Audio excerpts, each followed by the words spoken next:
함께 봉독하겠습니다. 시작. 예수께서 돌아오심에 무리가 환영하니 이는 다 기다렸음이러라. 이에 회당장인 야이로라 하는 사람이 와서 예수의 발 아래에 엎드려 자기 집에 오시기를 간구하니 이는 자기에게 12살 된 외딸이 있어 죽어감이러라. 예수께서 가실 때에 무리가 밀려들더라. 이에 12해를 혈루증으로 앓는 중에 아무에게도 고침을 받지 못하던 여자가 예수의 뒤로 와서 그의 옷가에 손을 대니 혈루증이 즉시 그쳤더라. 예수께서 이르시되 내게 손을 댄 자가 누구냐 하시니 다 아니라 할 때에 베드로가 이르되 주여 무리가 밀려들어 미나이다. 예수께서 이르시되 내게 손을 댄 자가 있도다. 이는 내게서 능력이 나간 줄 알미로다 하신대 여자가 스스로 숨기지 못할 줄 알고 떨며 나와 엎드려 그 손댄 이유와 곧 나은 것을 모든 사람 앞에서 말하니 예수께서 이르시되 딸아 내 믿음이 너를 구원하였으니 평안히 가라 하시더라. 아직 말씀하실 때에 회당장의 집에서 사람이 와서 말하되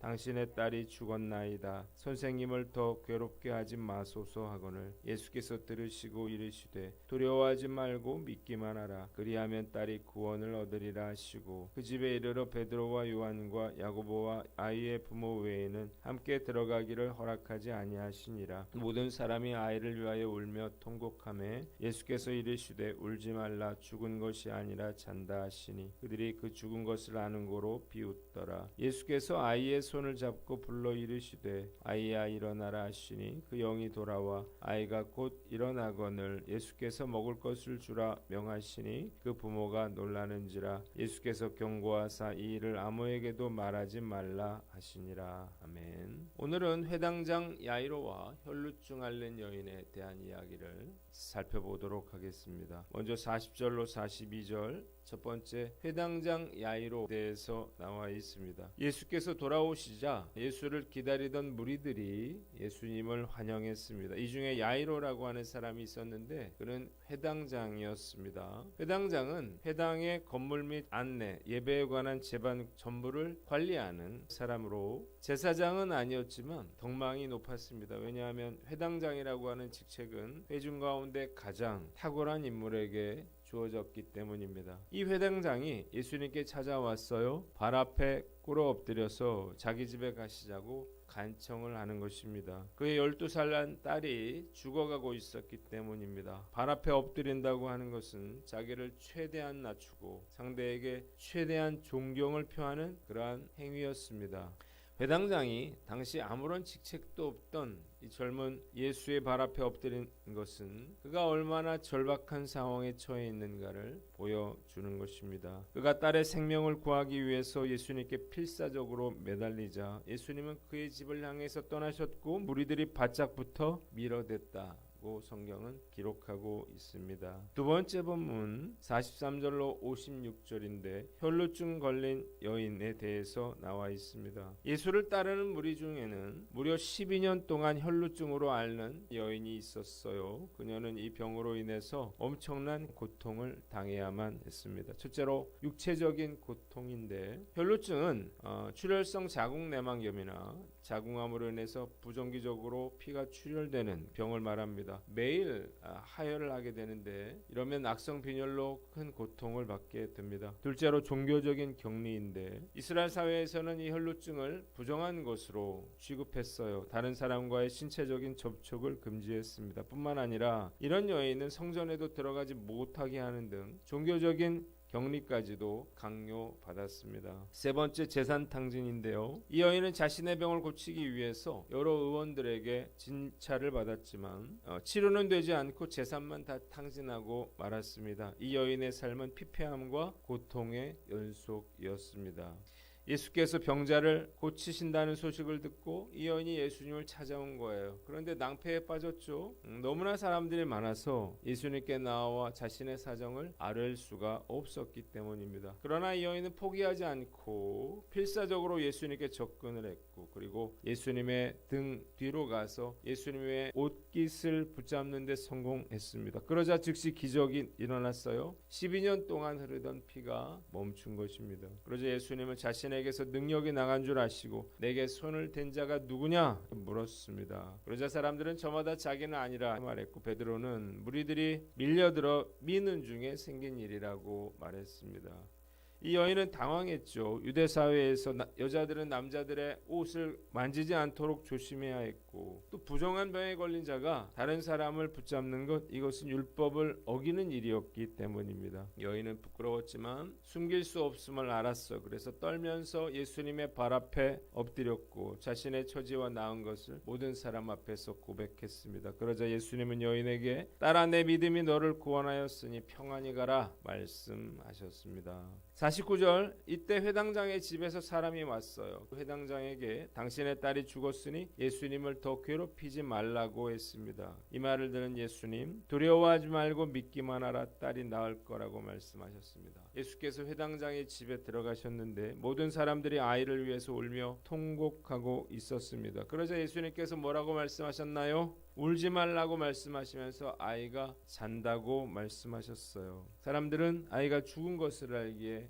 예수님을 비웃었는데 예수님이 아이의 손을 잡고 일어나라 말씀하시자 아이가 즉시 살아나서 일어났고 예수님이 아이에게 먹을 것을 주라 말씀하셨어요. 그리고 이 일을 사람들에게 알리지 말라고 말씀하셨다고 하는 것이 오늘 우리가 읽은 본문의 내용입니다. 본문이 우리에게 주는 교훈이 있는데 첫째로 절박한 믿음을 가져라는 것입니다. 회당장과 혈루증 앓는 여인의 공통점이 있는데 그것은 둘 다 간절함이 있었다는 것입니다. 회당장은 자신의 지위에도 불구하고 예수님께 꿇어 엎드렸어요.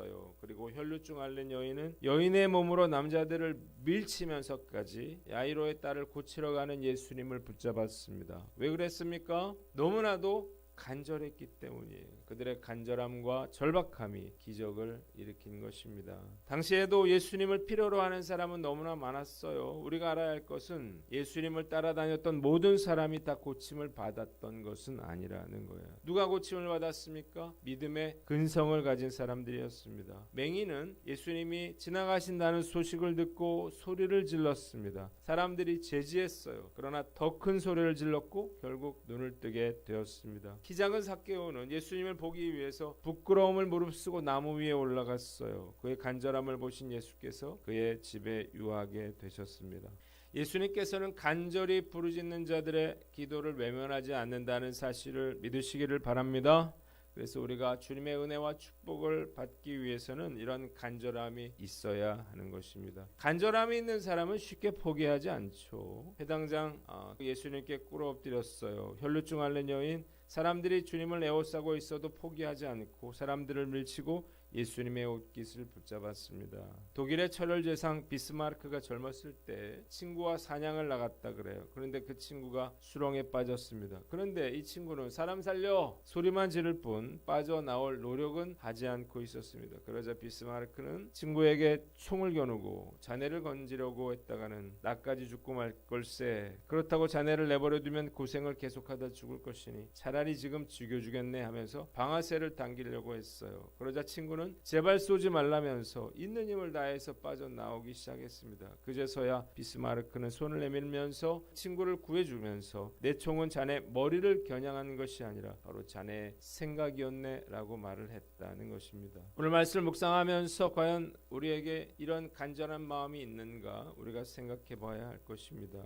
너무 쉽게 포기하고 단념하는 걸 보면 참 우리에게 이런 간절한 마음이 없구나 이런 생각이 들어요. 예전에 우리 교회에서 한마음 큰 잔치 게임을 했을 때 우리 성도들이 정말 목숨 걸고 게임을 하는 걸 보면서 저렇게 주님께 매달리면 얼마나 좋을까 그런 생각을 했었는데 우리가 한두 번 기도해보고 포기할 것이 아니라 근성을 가지고 주님께 매달려 부르짖어 기도해야 할 것입니다. 알아서 기도하지 않아도 하나님이 알아서 도와주시겠지라고 하는 그런 안일한 생각을 버리시기를 바랍니다. 절박한 믿음 없이는 어떤 기적도 일어나지 않을 거예요. 오늘 나는 어떤가 스스로를 돌아보고 철저하고 절박한 믿음으로 우리의 삶이 바뀌고 운명이 바뀌는 저와 여러분들 되시기를 주님의 이름으로 축원합니다. 두 번째는 고난을 축복의 기회로 삼아라는 것입니다. 회당장과 혈루증 앓는 이 여인은 모두 불행한 사람들이었습니다. 딸의 질병과 혈루증은 그들에게 있어서 고통이고 큰 시련이었어요. 그러나 회당장 야이로에게 딸의 죽을 병은 인간의 무능을 깨닫게 해주고 그를 예수님 앞에 엎드리게 만들었습니다. 혈루증 앓는 여인도 마찬가지예요. 혈루증이 그녀를 예수님의 옷깃이라도 붙잡을 수 있는 그런 담대한 믿음을 갖게 만들어 주었다는 거예요. 어려운 일이 생길 때 우린 너무 쉽게 불평하고 원망합니다. 그러나 바꾸어 생각을 해보면 위기 상황이야말로 우리의 믿음을 기르고 기적을 경험할 좋은 기회라고 하는 사실을 깨닫게 됩니다. 만일 회당장의 딸이 병에 걸리지 않았더라면, 이 여인이 혈루병에 걸리지 않았더라면 이 놀라운 기적의 이야기도 존재하지 않을 것이기 때문입니다. 고 강영호 박사는 어렸을 때 시력을 잃고 어머니를 잃고 아버지를 잃고 누나를 잃고 동생들과 뿔뿔이 흩어졌습니다. 그러나 그는 연세대를 차석으로 졸업을 했고 피츠버그 대학에서 박사학위를 받고 미국에서 교수가 됐죠. 그리고 사성장군급에 해당하는 미국 백악관 국가장애위원회 정책 차관보를 지냈고, 그리고 국제 로터리 인권상을 수상을 했습니다. 그가 생전에 이런 이야기를 했어요. 자신이 이런 축복을 받을 수 있었던 것은 바로 장애 때문이었다는 거예요. 눈이 보이지 않아서 이런 놀라운 일들을 이룰 수 있었다는 것입니다. 작은 교회를 목회를 해오면서 정말 어려울 때가 많이 있었습니다. 그러나 그래서 더 주님을 의지하고 더 부르짖어 기도하고 더 깊이 말씀을 묵상할 수 있었고, 잃을 것이 없었기에 믿음으로 도전할 수가 있었다는 생각이 듭니다. 오늘 말씀 앞에서 난 어떤가 스스로를 돌아보고 어떤 어려움이 있다 하더라도 낙심하지 말고 더 주님을 찾고 주님께 나아가는 기회로 삼으시기를 바랍니다. 상황이 절박하고 힘든 만큼 오히려 더 놀라운 하나님의 기적을 경험할 기회가 되는 것입니다. 위기가 축복의 기회가 된다고 하는 사실을 깨닫고 이 위기를 간증으로 바꾸는 저와 여러분들 되시기를 주님의 이름으로 축원합니다. 마지막으로 두려워하지 말고 믿으라는 것입니다. 자, 혈루병 앓는 여인 그리고 회당장 모두 온전한 믿음을 가진 사람들이었습니다. 혈루병 앓는 여인은 예수님의 옷깃만 만져도 나으리라고 하는 그런 믿음을 가졌고요. 그리고 회당장 야이로 역시 자신의 딸이 죽었다는 소식을 듣고서도 예수님의 말씀에 순종하여 두려움과 의심을 떨쳐버리고 예수님을 모시고 그의 집으로 갔습니다. 왜 우리가 믿음이 없고 낙심을 하나요? 회당장 집 사람들처럼 아이가 죽은 상황을 보기 때문입니다. 예수님은 죽은 아이를 보고 뭐라고 말씀하셨나요? 잔다고 말씀하셨어요. 진짜 믿음을 가졌다면 비록 아이가 죽었어도 예수께서 잔다고 말씀하시면 자는 것으로 믿어야 한다는 사실을 깨달으시기를 바랍니다. 왜 그렇습니까? 비록 죽었더라도 예수님이 다시 살려내실 수가 있기 때문이에요. 우리는 너무 자주 야이로의 집안 사람들처럼 예수님을 우리의 생각 속에 가두어 둡니다. 아픈 아이는 살릴 수 있지만 죽은 아이는 살리실 수 없다고 생각하는 거예요. 그러나 죽은 자도 얼마든지 다시 살리실 수 있는 예수님 입장에서 생각해 보면 이 아이가 죽은 것이나 잠자는 것이나 다를 바가 없는 것입니다. 문제의 크기가 중요한 것이 아니라 믿음의 크기가 중요하다는 사실을 깨달으시기를 바랍니다. 하나님을 100만 원 정도 가진 분으로 생각하면 1000만 원이 필요한 문제에서는 우리가 믿기가 어려울 거예요. 그러나 하나님을 죽은 자도 살리시는 분이라고 우리가 믿는다면 암을 진단받는다 하더라도 절망하지 않을 수가 있는 것입니다. 두려워하지 않으려면 믿어야 하는 것입니다. 믿는다라고 하는 말은 히브리어 바타우 또는 아만이라고 하는 말로 신뢰하다, 믿는다라고 하는 말인데 신앙의 대상자를 의지하는 행위를 말하는 것입니다. 그러니까 어떤 상황에서도 우리의 삶 전체를 하나님께 맡기고 하나님의 말씀에 순종하고 따르는 거예요. 히브리서 11장은 믿음장으로 유명한데요. 믿음은 바라는 것들의 실상이요 보지 못하는 것들의 증거라 말을 했는데, 믿음이라고 하는 건요 지금 아무것도 없지만 내가 지금 바라고 있는 것을 확실히 받을 거라고 믿는 것, 그것이 진정한 믿음이라고 말하고 있는 것입니다. 언제 기적이 일어나나요? 두려움보다 믿음이 클 때입니다. 두려움이 믿음보다 크면 기적이 일어날 수가 없는 것입니다. 따라서 우리에게 절망적인 환경이 찾아온다 하더라도 절대 두려워해서는 안 될 것입니다. 우리가 절망이다, 끝장이다 이렇게 이야기할 때 우리 주님은 이제 시작이다 이렇게 말씀하고 계시는 거예요. 사람들이 비웃는다 하더라도 끝까지 온전한 믿음을 가지시기를 바랍니다.